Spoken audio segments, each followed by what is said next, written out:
Cosatu's 13th National Congress is getting underway in Midrand, north of Johannesburg this morning. Members of the Labour Federation are expected to nominate a new leader to take over the reins from the incumbent president, Sdumo Dlamini. Now, Dlamini has held this position for 12 years. He's expected to deliver the opening address. ANC President Cyril Ramaphosa also set to address the Congress, which takes place over the next 4 days. The Federation says the state of the working class and the economy will top the agenda.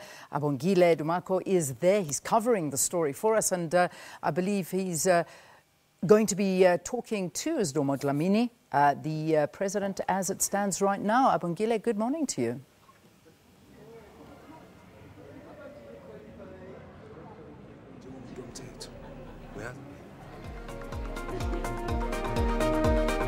Good morning, Leanne. Certainly we are live from Galaga Estate here in Midrand, north of Johannesburg. First day of the 13th Congress of Cosatu, which is expected to go on until this Thursday. And of course, a lot of anticipation in as far as what we can expect this coming 4 days is concerned. Yes, indeed, we've seen the outgoing president of Cosatu, Sdumo Dlamini, conceding to the fact that there's been quite a number of challenges in the recent past months, looking at the fact that there's been a continuing dwindling when it comes to their support base, and of course having admitted the fact that this was a collective challenge that Cosatu has been facing, himself, the leader, and of course the CEC, comprising of these unions that are affiliated to Cosatu. And of course, to tell us more of what are some of the things that we can expect on this first day of the Cosatu Congress, I am joined here by the outgoing president, Sdumo Dlamini. Mhlekazi, good morning to you, and thank you so much for your time. Here we are. If you can outline what you can expect today. Thank you very much, Abongile, indeed, and thank you for affording us this morning. It's our week. We're starting our great week as Cosatu because today our 13th National Congress will be beginning in the next few hours from now.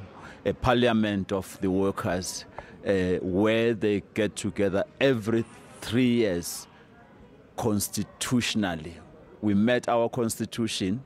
It's not a special, it's a normal constitutional 13th National Congress of Cosatu to look at the life of the Federation, to look at the challenges workers are facing, to look at the engines of the Federation, because it's very, very critical that when workers and members are gathered together here, they put that organization at the center and say, where do we come from? What has been the challenges? Remember, we're coming from a very turbulent period. In 2015, closing that Congress, I said a chapter is closed and a new chapter will be open. We're at a first phase of the new chapter, which was not going to be easy, to unite, to bring everybody together and deal with the issues facing workers in South Africa. Let's talk about the new chapter then. What's at stake for the new chapter? You're talking about unity, and I assume it goes as beyond as the ANC-led alliance. Where are we now? What's at stake?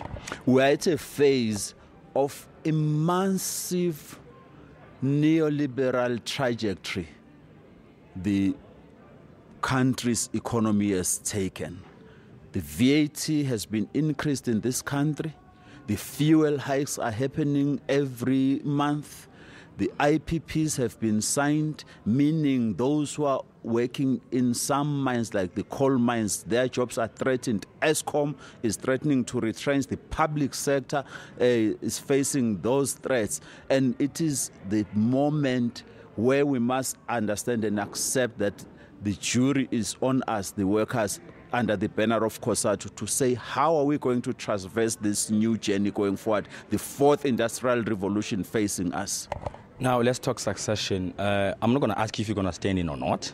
You've been asked that question several times, but let's talk about the fact that one of the issues that are at stake here is to elect a new leadership of Cosatu. Zingi Salosi has been on everybody's lips. What's your take on the possibility of having a female president of Cosatu? Abongile, in 2015, after that Congress, I said first to the leadership collective, but also at the Central Executive Committee, we are a leadership in transition. Because as we close that chapter, you needed to inject new thinking, new ideas, new blood going forward. all of us constituting that collective needed to appreciate that we are in transition. And as things are right now, members are here to interact with that matter, and it is up to them to decide who is going to lead them. What legacy is the outgoing leadership of Cosatu leaving behind, and what can you learn from some of the challenges that you guys have been facing in the past couple of years? It's a legacy of taking to members today an organization that is tested, that was close to being extinguished by external and internal factors. We are more stable than we were 3 years ago. We have tried the best possible to unite workers in South Africa. We did what anybody could have done in the normal senses to ensure that workers have a Cosatu that is united. It is 17 unions. Only one is not in good standing. That's stability. We're handing it over to them. They must take it, defend it, build it, and prepare it for the next 33 years. Your message to fellow South Africans who would be watching this Congress closely? We won't disappoint them. Of course, we're having robust engagement, but we're having them in our minds to say, let the outcomes that emerge here of this Congress, it could be leadership, it could be resolutions, unite this country and give more hope for the workers of this country. And we thank them for having stood with us all the years as the leadership. Sdumo Dlamini, outgoing president of Cosatu, thank you so much for your time. I thank you very much, sir. Leanne, there you have it. A lot of events are expected to unfold for the next coming 4 days, and of course in the center of discussions would be the future of workers in Cosatu, and of course the general public who would be watching this conference closely will be here bringing you the latest and the greatest of what is happening here. For now, it's back to you in studio in Auckland Park. All right, Abongile, thank you very, very much indeed. For the next 4 days, that is going to be our focus of attention there, the 13th Congress of Cosatu taking place. Right, let's take